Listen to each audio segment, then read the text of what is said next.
6వ అధ్యాయము 1వ వచనం నుంచి 11వ వచనం వరకు.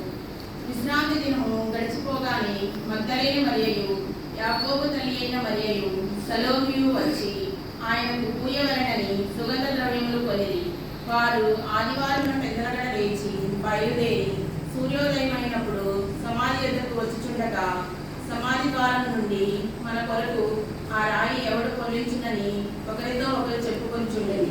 వారు వచ్చి కన్నులెత్తి చూడగా రాయి పొర్లింపబడి ఉండుట చూచిరి. ఆ రాయి ఎంతో పెద్దది. అప్పుడు వారు సమాధిలో ప్రవేశించి తెల్లని నిలువుటానికి ధరించుకొని ఉన్న యొక్క పడుచువాడు కుడివైపున కూర్చి ఉండట చూచి మిగుల కలవరపడిరి.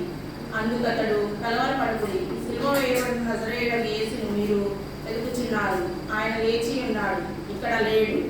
వారు ఆయనను ఉంచిన స్థలం చూడుడి, మీరు వెళ్ళి ఆయన మీకంటే ముందుగా